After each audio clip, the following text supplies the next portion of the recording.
Hi guys, follow me on Instagram to never ever miss any of my crazy updates. Hi guys and welcome to another vlog. I'm driving this. This is the Skoda Kodiaq facelift. You can see there is chrome on the key, of course. This is to unlock the car, this is to open the boot, and this is to lock the car. We'll come to the key in a bit, rather at the end of the video. Now let's quickly open the engine bay, and this is where things have actually changed because out goes the diesel and in comes the petrol. बहुत slowly जा रहा है ऊपर. Okay, there is insulation right there. This is a petrol engine. Skoda has actually dropped diesel, which is very disappointing because a diesel is a diesel is a diesel is a diesel is a diesel. Any which ways, this car has been given a facelift. So literally the face has been lifted because you can see the grille is a bit more upright now. It actually looks very fresh. The light has been revised too, and it gets Skoda's crystal lighting, all LED lights, but not matrix ones, unfortunately, because those are offered globally but not in India. This is obviously the fog light. It gets a headlight washer as well. Actually, the lights look really beautiful with this crystalline effect. Meanwhile, there is chrome around the grille, and of course a front camera. There are front parking sensors which you cannot see, but there they are, and there is exposed wiring behind the parking sensor. That's not nice, Skoda. Okay, the bumper also has been revised of this car, and there are functional air curtains for better aerodynamics. You can see that as well. The tire size happens to be 235/55 18s. Alloy wheel design is actually quite nice. I really like it.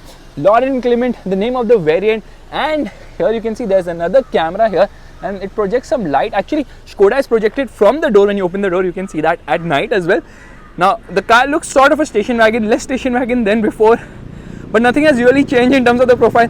Lots of cuts and creases on this car, and of course you get roof rails as well, but the rear lights are even better. It says Skoda crystal lighting, and they look really amazing. In fact, this is for the rear fog. Says 4x4 right there. This is the reflector, rear parking sensors. There's the towing hook. There's the reverse parking camera, and it gets dynamic swipe indicators, which actually look quite cool. So the lights have been revised. No longer the C-shaped lights, which was there on the pre-facelifted model. Faisal Khan's fingers of truth are not at all happy with this fake exhaust which is happening here. The real exhaust, of course, happens to be here. Okay, I'll show it to you on the other side. Yeah, dual exhaust hidden, but this is fake. Why, Skoda? Why? There is no need for that. Let's do one thing. Let's open the boot of the vehicle, and it is of course a powered tailgate. The boot space is okay with all the rows up, but this is a 7-seater, which its cousin is not, the Tiguan. Now there is space below here where actually the spare wheel has been kept, which is obviously not an alloy. It happens to be, okay, let me move this. It's a 145/85/18. Yeah, there is the size of the tire. Be a little cumbersome to remove it. There's a parcel shelf in case you want to put this seat down, of course, and yeah, I just need to put this back into place. There we go. There's a light here. There's a hook which is not only on this side, it's on the other side as well, but disappointingly you just can't pull the lever to put the seats down. What you need to do is, okay, you can just do it this way. There you see. Now with the last row down, there's so much space, which is amazing for boot carrying capacity, of course. And the third row also gets some storage space, a 12-volt charging socket, along with more storage space here, and proper seat belts. Yeah, proper seat belts. That's a nice touch. Let's put it back into place. There are lights on the top as well. So a practical third row, although there's not much space on offer. Let me put this back into place. It's very easy to move this seat, which is actually a nice thing. Power tailgate. So I just press this button, and there it reclines. Okay, nice. Alright, gets a rear spoiler as well, where the high mounted stop lamp. Request sensors on all the doors, which is a good thing. In order to get inside, I can just press this lever, okay, and I can move this recline angle as well of the seat. Or, okay, here below we have a lever to move the seat ahead or behind. Now I moved all the way behind. You can see minimum and maximum legroom in the second row, okay, and I can press this to recline it. There, it gets a 40/20/40 split seat. So in order to increase the boot carrying capacity, very easy. There you see, we reclined it again. Now let's put this back into place. Oh god, oh my god, this is really difficult stuff. Now it is back into place. A little bit of an effort and an issue moving the seats ahead or behind today, but you know what, when I was doing it yesterday, it was happening so much smoother. So we're going to push the seat all the way behind.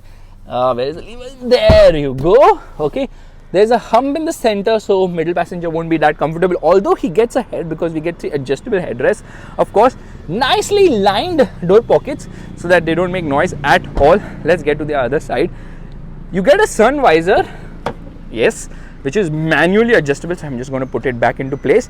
You get this nice piano black finishing, leather, little bit of hard plastics here and there, and you know what, I can just recline it like this, push the seat ahead, so it makes it easier to get inside the third row. Now you can see under thigh support is poor, headroom isn't great, it's kind of claustrophobic for an adult, but children can make do for some amount of time. Now there are no AC vents in the third row, so let's just put it back into place. Yeah, I just need to push it. Here we go. So there's good amount of legroom and kneeroom. Yeah, there is good amount of legroom and kneeroom. Scooped out seat bag, magazine holder. Headroom is also quite nice and adequate, I would say. There is a hook and a handle. In fact, light placement here. Seat belts get the height adjustable function. There's a coat hook there, and these are where the AC vents are there for the rear. 12-volt charging socket, a proper USB would be a nice touch. It gets a 3-zone climate control air conditioning system, so 1 zone at the rear, of course. And yeah, under thigh support could be slightly better. Meanwhile, easy to move the headrest up and down. That's really smooth. You can see the dashboard design, which also looks quite nice, and it obviously gets ISOFIX child seat mounts. Now I can recline the seat further if I so wish, which means just pressing this lever and pushing it. So yeah, recline angle is also quite nice. It's a very comfortable place to be in, and Skoda also offers something common as a nap or pack or something where there is a blanket and then you can have a proper cushion and all. But ironically, my car does not have it. Skoda doesn't like me that much, I believe, so that I don't sleep inside the car. They haven't given it here. Jokes aside, let's shut the door and you can see amazing quality, of course, very nice build too. And indicator on the outside rear view mirror, you can see the indicator here on the front. I mean for the headlight. I love the grille. I think it looks really very nice. Car looks quite fresh now. Let's get inside. So first things first, it says Kodiak right there. Kodiak on the mat as well. Proper dead pedal sort of chrome treatment on the pedals as well. Door pockets are big enough. This is to actually open the boot of the vehicle, and these are the controls for the power window. This is for the mirror adjustment. If I want to shut it, I can just press this button, and there I can, you know, shut the outside rear view mirrors. Canton, the sound system, chrome door handles. Seats are really very nice, very comfortable. It says Lauren and Clement on the seat, the variant name, of course. Memory function for the driver's seat. You can say up to 3 people settings, and obviously electric adjust not only for the driver but for the co-passenger as well. The only thing I don't like is that the engine start stop button is placed here, which is kind of an afterthought. I mean, I always keep hunting where is it, and I can't find it. Anyways, there's a secret storage compartment here to hide your cigarettes, and these are obviously the controls for the headlights. Automatic headlights. Okay, this is for the main beam, and then you can pull it twice, one for low beam and one for front fog and the other for the rear fog, of course. Let's just turn off the indicator. It says caution engine running. Bagwadi, please go behind. And you know what, this you can slide it ahead or behind. So yeah, there you can slide it ahead or behind, and of course there's good amount of storage space here. This can be removed.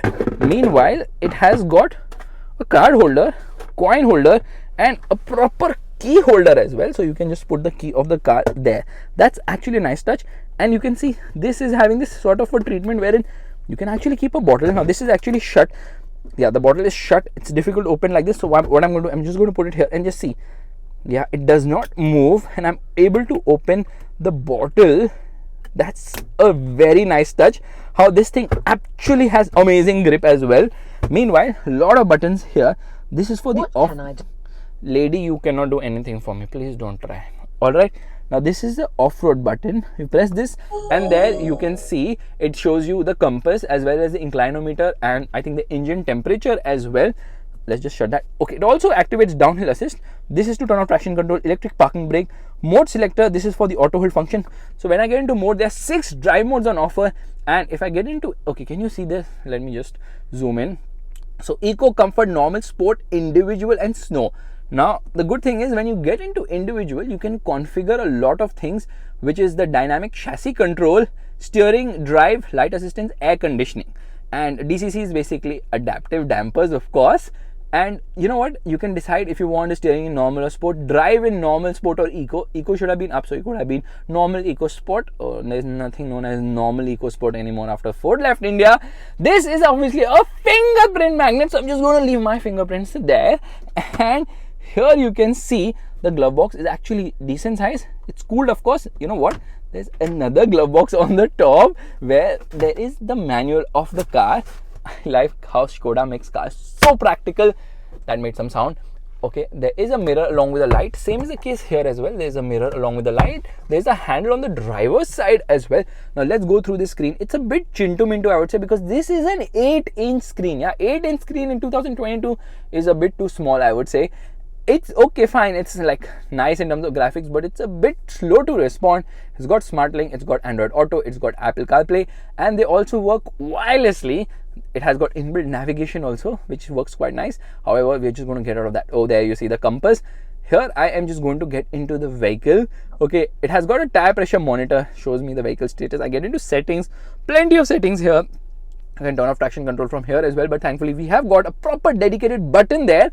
Meanwhile, I need to get into background lighting because it has got 10 colors for the ambient lighting, which not only changes the color somewhere here along with here, it also changes it on the instrument cluster, which is actually quite a nice thing. And you know what? Just leave it for a couple of seconds. It goes, and when you come near, it's able to sense that your finger is actually coming near the infotainment system. So the infotainment system is able to realize when you're trying to finger. Oh, sorry, that is the wrong thing to say, Faisal. What are you talking? So it basically realizes, okay, it has got a proximity sensor. Anyways, let's get out of this. Let's get into reverse straight away. It gets a 360-degree camera, of course, and you can see the 360-degree camera. There are guidelines which are obviously adaptive as well. When I get out of reverse, you can see.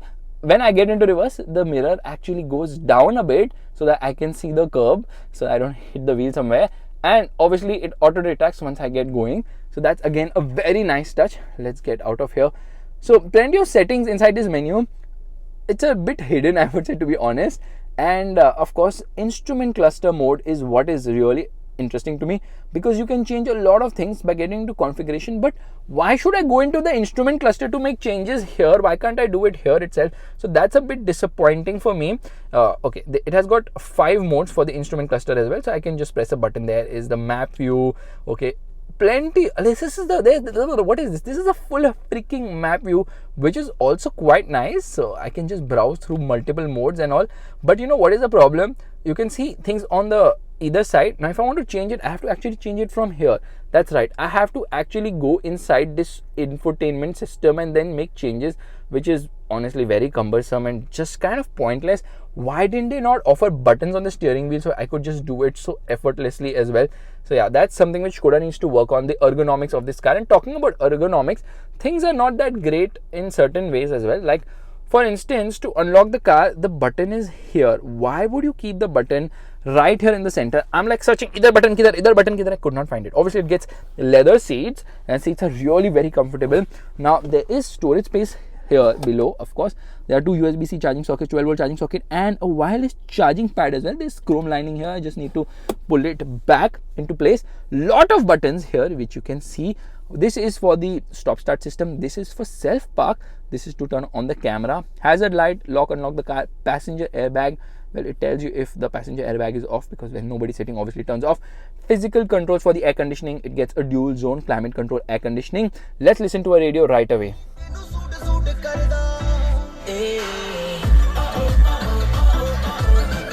Audio quality is absolutely fantastic. It gets 12 speakers, I think 2 more than before. Canton sound system, around 620 watt output.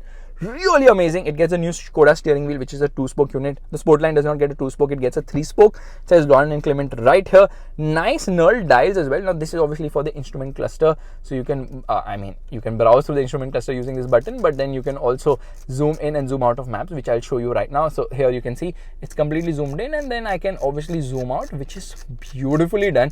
I love the maps are done, the way the maps are done. This is a 10.25 inch unit, by the way. This is an 8-inch unit, similar to the Volkswagen Tiguan. There's a ticket holder here, which is kind of unnecessary in the world of fast tags, of course.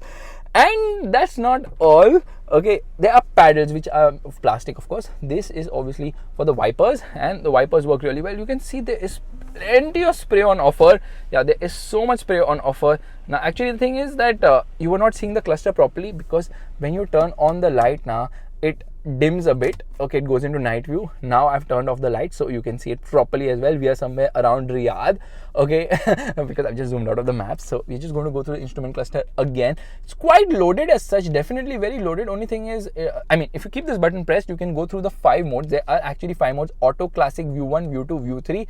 Yeah, I would have really appreciated if I could do this here rather than going into this menu and then doing it. It's kind of cumbersome here, to be honest. And let's just get into the menu bit. The usual bits, images and all, you can see there's a manual also, air conditioning and stuff. Basically I can operate the air conditioning using the physical buttons. Why would I even get into that? Nice white stitching here, auto dimming inside rear view mirror. Let's do one thing, let's open the sun blind of the sunroof. Now it gets a proper panoramic roof. Yeah, that's a nice touch. It has to get a panoramic roof. Obviously at this price you would expect that. What do you mean at this price you expect that? Does the Toyota Fortuner get it? No, it does not. So let's do one thing, let's open the sunroof of the car, and there it's opening. I hope it opens large enough to bring in a lot of light, because the interior is fantastic. I really love the way the interior has been done. It is okay, it opens even, oh my god, this is humongous. A Toyota Fortuner can be dropped, no, not a Toyota Fortuner, but a Maruti Espresso can be dropped from here right inside. That is how big it is. So we're just going to shut this at the moment, and lights can be operated like this. It gets connected car tech, using which you can actually make a hotspot inside this car. That's also pretty cool. Okay, let me just shut off the car, and when you shut it off, it gives you a summary of, you know, how much you have driven, what is the mileage like, the car is spinning. This is something which is typical in almost every Skoda car. That said, I have to admit certain features are missing, like matrix lights, and it even does not get, yeah, it does not get massage seats, unfortunately. So when I turn on the car, it does a full swipe up. By the way, it gets ventilation as well as heating for both the front seats, of course. Yeah, ventilation as well as heating. This button is actually for ventilation. When you press it, this activates. Okay, you can manually program this how you want to see. So I'm just going to turn this on for a moment. There you go. Beautiful system to operate the heated and ventilated functions. Heated we do not need, but ventilation we definitely need. But massage seats are actually available abroad, which is not offered in India. Disappointing again. And abroad, obviously, you get ADAS functions which are not offered in India. The only function you get in terms of ADAS, I think, is let me get into this menu. Where is it? Okay, vehicle, and we get back, and we get, okay, where do we go from here? Settings.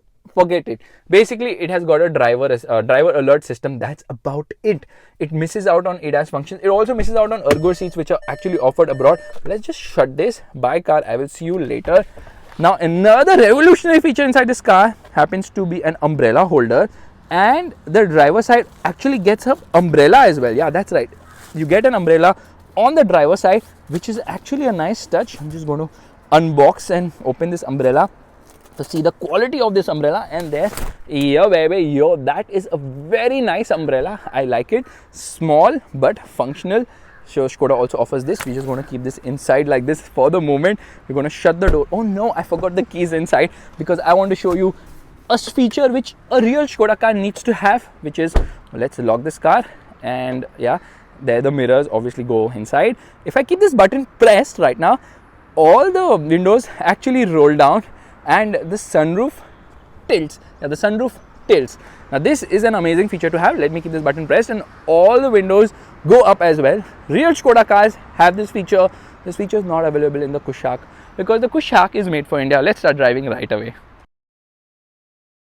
Alright, we are all set to go, which means turning off the air conditioning completely, getting into drive mode. We are going to get into mode. We are going to get into sport right away. We're going to get, okay, sport for the gearbox as well. Traction control off, left foot on the brake, right foot on the accelerator, driving the motor, and off we go. Launch control program active. Well, that's nice.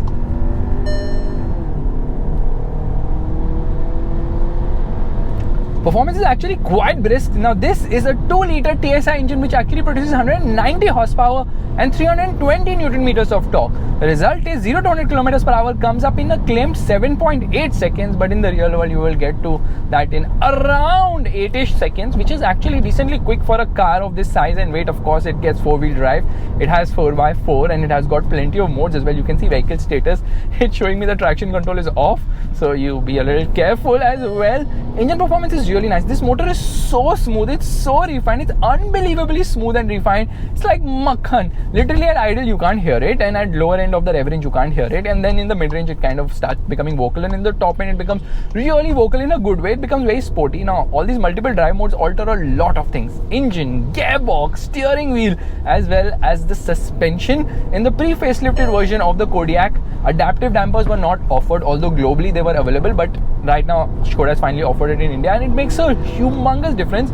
But let me take some time to praise this engine. It's unbelievably good. It's so refined that maybe you will not, horn is fine actually, maybe you will not miss a diesel, but a diesel is a diesel is a diesel, and when they're offering a diesel globally, why not in India? So that is a problem. An SUV without a diesel engine is not really an SUV, because a diesel is a diesel is a diesel is a diesel, and an SUV needs to have a diesel engine for sure.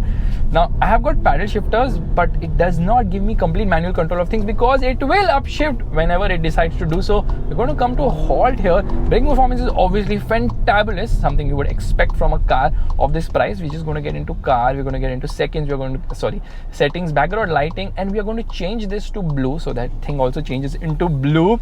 Okay, hazard lights off, left foot on the brake, right foot on the accelerator. Air conditioning is off now. Earlier, I don't know why I did not turn off. Launch control active.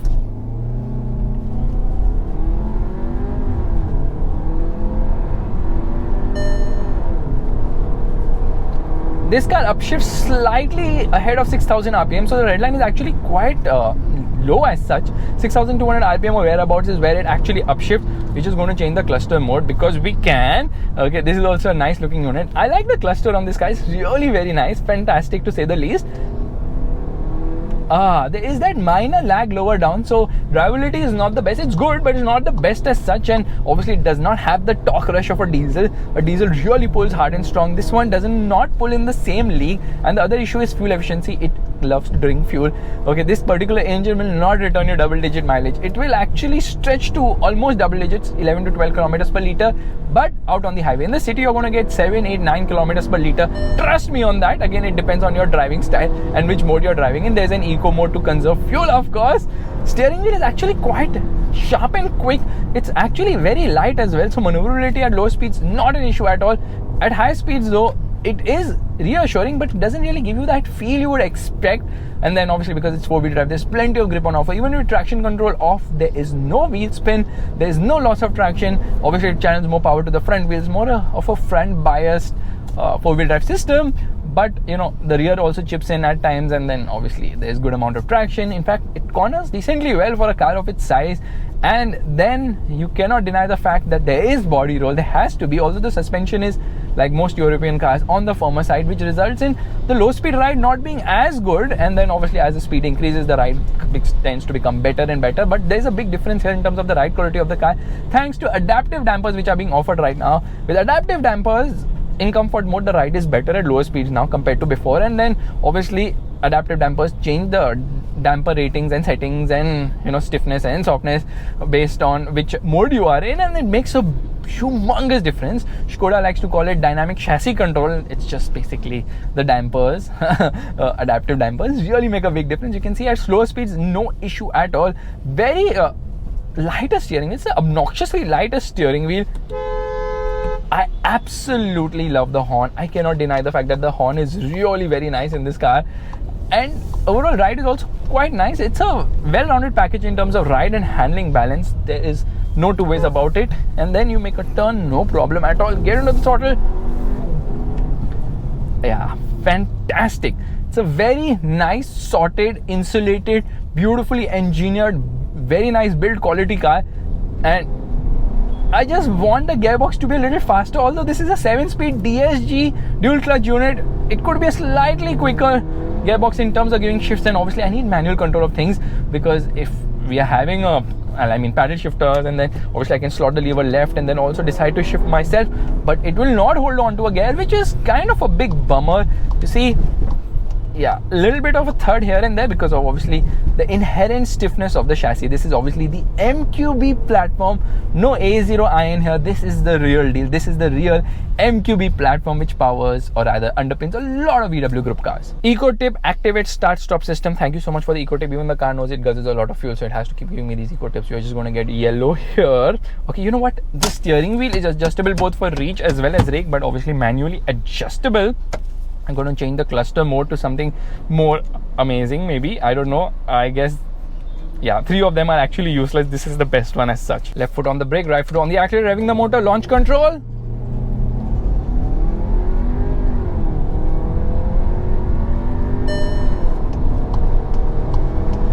There are actually 3 variants on offer. There's the Style, which is the entry-level variant, which is priced at 41.92 lakhs on road Mumbai.